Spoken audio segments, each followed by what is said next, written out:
Yang jelas ngeri-ngeri sedap lah melihat podcastnya Deddy Corbuzier semalam. Pembicaraan antara Hotmas Sitompul dan pengacara satu lagi Pak Filipus dengan Deddy Corbuzier begitu alotnya sehingga kita semakin mengerti bahwa tata beracara secara hukum yang sah di Indonesia seharusnya seperti itu. Kata Bang Hotmas Sitompul, jangan katanya, tapi mana buktinya? Nah, di dalam KUHP kita Undang-Undang Hukum Acara Pidana yang berlaku di Indonesia, alat bukti itu bisa berupa keterangan saksi, keterangan ahli, petunjuk, keterangan terdakwa, atau surat, begitu. Nah, bukti-bukti itu sendiri pun harus diverifikasi oleh kepolisian. Apakah layak tidak menjadi alat bukti sehingga bisa dibawa ke pengadilan. Seandainya korban tidak percaya kepada kepolisian pun, maka bukti tersebut bisa dibawa kepada hakim untuk dipertimbangkan, dibuka sebagai fakta persidangan menjadi pertimbangan hakim dalam memutuskan apakah seseorang bersalah atau tidak. Apakah terdakwa bersalah atau tidak. Jadi terdakwa, tersangka itu tidak boleh dihakimi berdasarkan opini orang lain atau opini massa, opini masyarakat. Tapi harus berdasarkan fakta persidangan yang ada di pengadilan. Karena apa?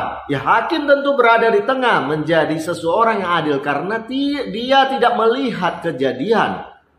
Dia bukan bagian daripada kejadian. Sehingga apa yang bisa diputuskan oleh hakim tentulah berdasarkan bukti-bukti otentik yang semuanya terpapar di depan pengadilan. Nah, jadi bagaimana kalau seseorang yang mengalami pelecehan seksual atau pemerkosaan tapi dia tidak mempunyai alat bukti? Atau buktinya itu hanya berupa pengakuan dari diri dia sendiri. Sementara hukum di Indonesia menganut harus memakai dua alat bukti yang sah. Maka kata Bang Hotmas Sitompul, sangat besar kemungkinan hakim akan memutuskan terdakwa tidak bersalah. Karena ya orang kan bisa ngaku-ngaku saja. Kan begitu. Wah, masuk akal juga ini.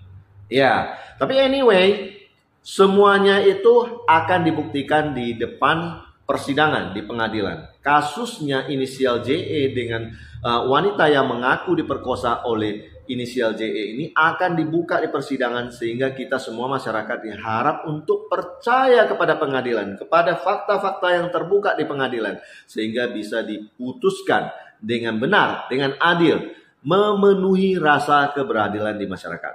Oke, kembali kita ke klaim asuransi. Banyak orang berkata, katanya, kata dokter si A, klaimnya bisa dibayar. Ini sudah memenuhi syarat ini sudah kondisi kritis ini. Nah, kata perusahaan asuransi, tidak memenuhi kriteria klaim penyakit kritis. Nah, macam mana pula itu? Kok bisa beda antara dokter sama perusahaan asuransi? Kata nasabah. Nah, saya berikan analogi penyelesaian kasus secara hukum atas kasus pemerkosaan atau pelecehan seksual yang tadi di podcastnya Deddy itu dengan tujuan untuk supaya kita bisa memahami bahwa ketika kita mau klaim asuransi kita harus mempunyai fakta yang kuat, empiris, kenyataan, buktinya mana? Nah, seperti itu. Contoh, kondisi kritis stroke. Apa yang mesti kita sodorkan kepada perusahaan asuransi supaya perusahaan asuransinya bisa membayar klaim kita? Nah, jelas kita tidak bisa berpedoman kepada apa kata dokter. Karena dokter mengerti secara kesehatan, ilmu kesehatan. Namun, secara klaim asuransi kita harus merujuk kepada kriteria di dalam perjanjian kontrak polis. Paham ya?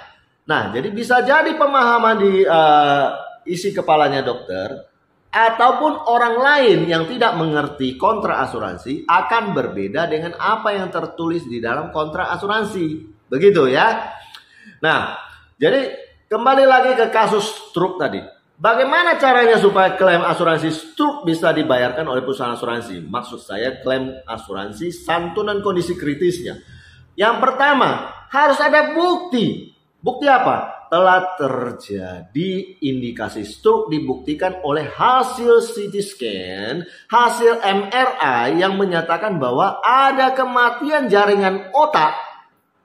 Ya, apakah itu timbul karena penyumbatan emboli, penyumbatan pembuluh darah sehingga terjadi kematian jaringan sel, atau timbul karena pendarahan di otak mengakibatkan sel jaringan otak tersebut mati, atau istilah medisnya namanya infark jaringan otak. Itu syarat yang pertama. Nah, syarat yang kedua, harus muncul adanya defisit neurologis permanen. Apa itu? Nah, terjadilah keterbatasan motorik akibat daripada kematian jaringan otak tersebut. Karena pusat kontrol daripada otak ini terganggu, apakah dia bisa muncul sebagai kelemahan tubuh pada sebelah kanan, atau kelemahan tubuh di sebelah kiri, ataupun muncul sebagai gangguan bicaranya menjadi cadel, ataupun gangguan-gangguan lainnya yang sifatnya permanen. Dan dinyatakan oleh seorang dokter spesialis saraf yang kompeten, maka dia terpenuhilah alat bukti yang kedua. Nah, alat bukti yang ketiga.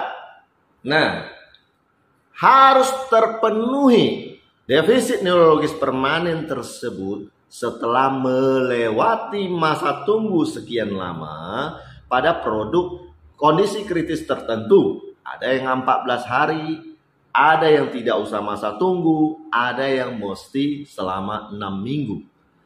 Yang keempat, kondisi stroke tersebut bukan diakibatkan oleh karena pemakaian alkohol yang berlebihan ataupun hal-hal yang melanggar peraturan hukum terkait dengan kondisi tersebut.